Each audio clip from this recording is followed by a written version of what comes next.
I never posted like this before, but I suppose I've never needed to. If you've read the title, you know what to expect, and you can move on if you'd like to avoid the topic.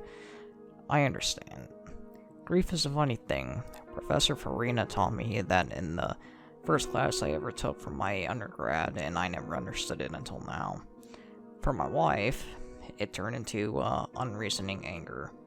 She's downstairs right now, no doubt cursing my name. For me, it seems to have manifested in needing to keep myself busy, but I've run out of piles to organize and surfaces to clean, and so I'll come here to write down the whole story of my son's life. I apologize in advance for rambling, but it's also fresh and raw right now that I need to work myself up to the actual event. My greatest failure. My idol, Skinner, once said, "A failure is not always a mistake. It may simply be the best one it can do under the circumstances." But I feel I have made a great many mistakes.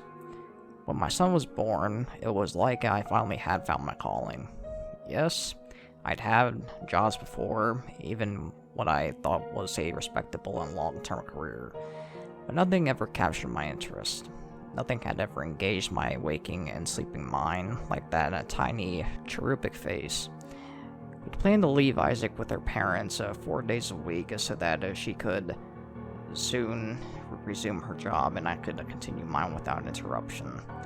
But a week of paternity leave was far too short for me, and so I decided that we could forego some of the creature comforts that 2 incomes would allow. I decided to become a stay-at-home dad. The university wasn't too thrilled about losing a tenure track professor, but I was adamant. I'd finish out the semester and that would be the end of my career in academia. Did it sting a little bit to abandon my hard-earned degree and former dream job? Of course. But it was the pain of trading a rare treasure for a unique one.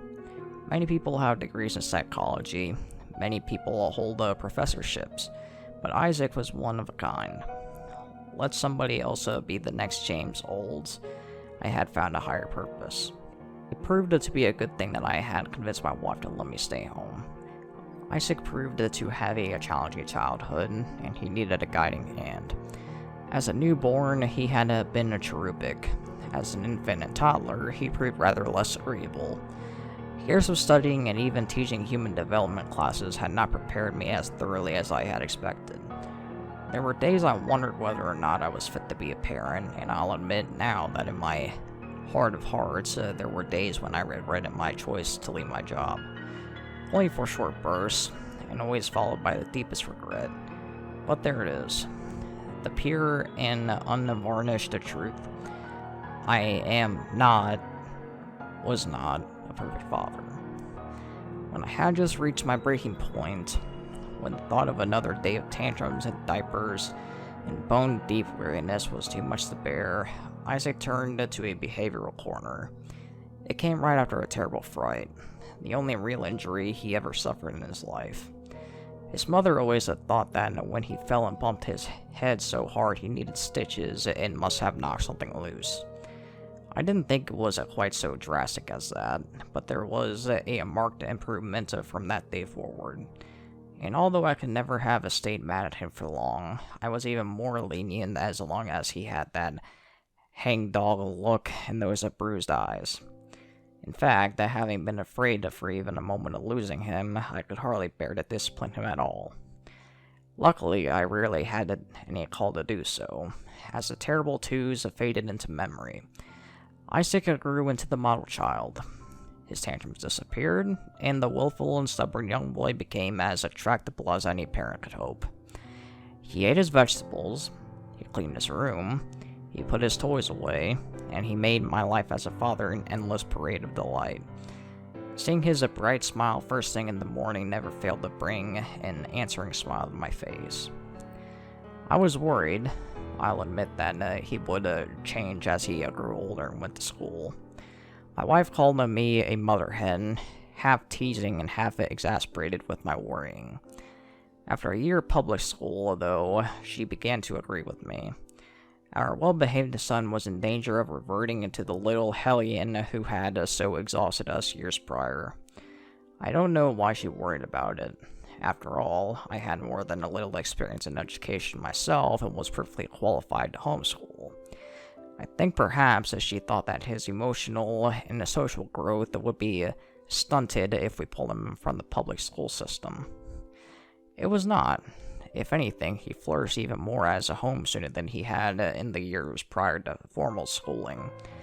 I made sure to bring him often to homeschool groups and social gatherings, and tried to let him maintain those friends he had developed in his year in the system.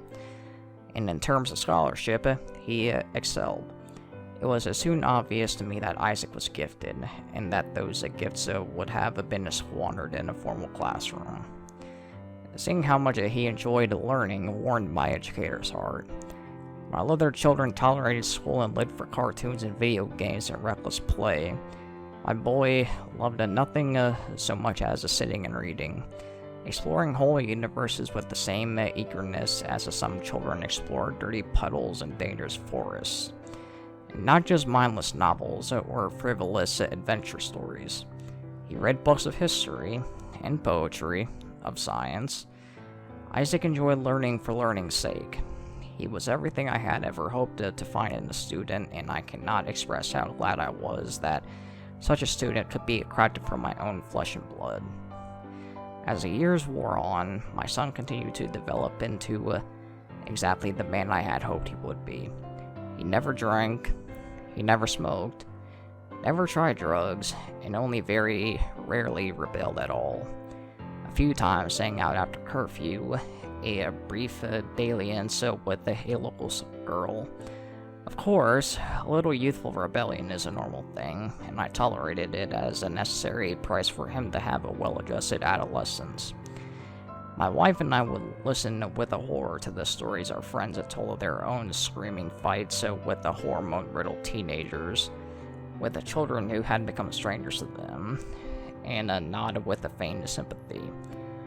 More than once, on the ride home from whatever dinner or gathering we'd been to, she would have turned to me and simply say, "We are very, very blessed."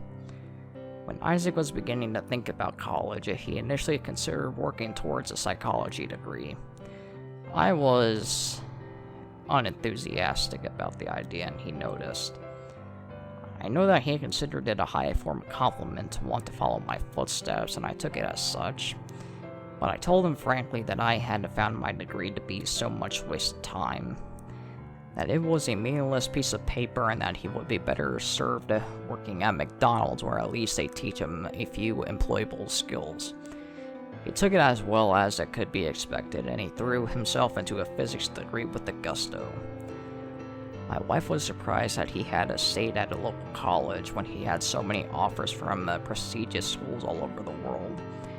But I explained the logic in it to her. Why spend all that money to go to another part of the world and be so busy with schoolwork that he wouldn't be able to enjoy it? Better to stay at home, save some money, and go on a well-earned trip around the world when the degree was earned. Even if his field of study was not my own, he continued to echo my life in every way that counted. A brilliant scholar who reached the top of his class early and stayed there for all 4 years. He earned distinctions and accolades the way that lesser students earned demerits and police reports. By the time he was done with his junior year, he had all of the subject area credits that he needed to graduate, and had taken most of the available electives besides. Maybe that was the cause. Could it be that his own enthusiasm, his own overwhelming urge to learn, was the reason for everything that came later? I hope not. Dear God, I hope not. Whether or not it was, my son had a senior year to fill as he saw fit. Maybe it was a lingering thread of his earlier desires. Maybe it was a desire to emulate me still further. Maybe it was a pure accident of fate. A pretty girl mentioning a class that she was taking. A coin flip. A split-second decision. Whatever the reason, he took a psychology elective this spring. Class about substance abuse. By the time I heard about it, it was past the period to drop it easily, and he was unwilling to put a blemish on an otherwise spotless record. And I was unwilling to force the issue. The course, I tried to convince him to cajole him to drop the class. But when he pressed me for reasons of why he should bother, I had none to give, so I let the matter rest. I have never made a worse mistake. I heard all about the class for the first few weeks of the semester. For his whole college career, Isaac had been more than happy to spend time with his mother and I, and to regale us with stories from his time at school. We were so proud of him. I was so proud. But in February, something changed. His talks grew shorter and colder and soon stopped altogether. By early last month, my son seldom left his room a while at home. When he did, any conversations we had were stilted and awkward. A wall had grown between us, and I couldn't understand it. My wife dismissed it as a senioritis or a long overdue display of teenage pique. I was not so sure. My boy was perfect. He was beyond such things. She and I agreed that if it continued past the spring break, the first spring break he ever spent away from home, we would talk to him about it. We would get our son back, she said, and I believed her. I really thought I could do it, and that no matter the problem, I could overcome it. But Isaac never came back from spring break. All that came to us from those sunny southern shores were frantic phone calls, a police report, a cold body, and sealed letters. My wife and I laid him to rest in a small private ceremony a week and a half ago. As I gave the eulogy, I couldn't help but cry about what we had lost. Not just my son as he was, the light of my life, but the man he might have been. After many tears and brutal self-recriminations, my wife and I finally opened the envelopes that held our son's last words to us. The one addressed to me was written for my eyes only, but I'll copy it here for you. The words are too much for me to bear alone. Dad, my first memory of you is a happy one. You're holding me tight and comforting me, stopping my tears and reassuring me that everything would be okay. That's been my memory of you for basically forever. The one person I can turn to who would make everything okay. The one person who would stand up for me and protect me no matter what. I wanted to be just like you, and you wanted me to be even better. That's why you pushed me, I think. In some twisted way, I think you honestly believed, maybe you even still believe, that everything you did was for my benefit. I know, Dad. I know what you did. Remember how hard you tried to convince me to drop substance abuse? I didn't really question it at the time, even if I didn't understand. I just wasn't raised to question you, but I get it now. The first time we learned about what heroin did for the brain, I was confused. Because that pure rush, that pulse-pounding oh fuck yeah euphoria, that sounded too damn familiar. I had it all the time. Every time I cracked open a book, every time I aced a test, every time I cleaned up after myself, or mowed the lawn, or did what you asked, I got the exact rush that the book described as a result of an incredibly powerful opiate. I thought maybe I was making my own natural responses out to be more intense than they really were. So I looked into it some more, and person after person, documentary after documentary convinced me that I wasn't imagining it. So I thought maybe I was some kind of freak in nature with a really strong natural reward system. Maybe. But a reward system that favored studying and eating healthy as strongly as heroin and sex, that's pretty fucking unlikely. I know you're probably surprised to see me swearing. I'm surprised to be writing it. Believe me. It's not how you raised me. The thing is, Dad, I'm trying really damn hard to not care how you raised me. I had a CT scan done, just to check for any abnormalities. And what did they find? No tumor, no overdeveloped pituitary gland, nothing unusual except for the damn bunch of wires plugged into my brain. I called Mom and asked her if I ever had a brain surgery as a kid. I was freaking out, but I wanted to think that I was wrong. That something could explain this. But no, she said. Never. Just some stitches from when I fell down as a toddler. That Dad could tell me more about it, since he was there. The doctor wanted me to go to the police, or to stay so they could run some more tests. I told them I had to think about it, and I did. But I've thought about it now, and I've decided something. I don't know who I am. My whole life, you've been pressing a button and zapping my brain into thinking it was happy whenever I did something that made you happy. Clean my room? Zap. Wash the dishes? Zap. Did my homework? Zap. And little by little, you molded me into the perfect little tin soldier of a son. Am I everything you ever wanted, Dad? Am I as perfect as you hope I'd be when you shoved this fucking thing into my head? I don't know who I am. I'm your goddamn puppet. You killed whoever I was supposed to be. Whoever I should have been. You killed me and replaced me with whoever the hell I am now. I just... No more.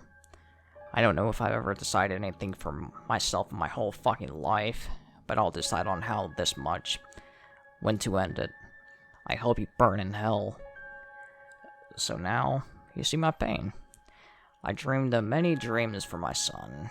I knew he could be anything when he was come of age, but I never thought he'd be ungrateful.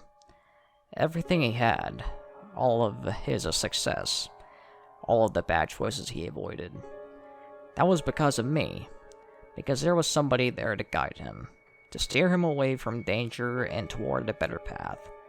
All I wanted was for him to be as good as he could be, the best him that he could be. All I wanted was to give him a push in the right direction. And at the end of the day, when I first thought of it, all I really wanted was for him to stop crying so much. Well, there it is. The cause of all my tears and my wife's rage. I think in his letter, he had told her what I had done. She burned it, so I can't be sure, but she came after me with a pair of scissors just after reading it. So he must have told her something. She's downstairs right now in the basement. It's strange. While I was writing, I hardly heard her. But now that I'm almost done, her cries and screams are almost overwhelming. She blames me for what happened to our son, for what he did to himself. But she'll understand my point of view in time. When she wakes up from the surgery, she'll learn to forgive me.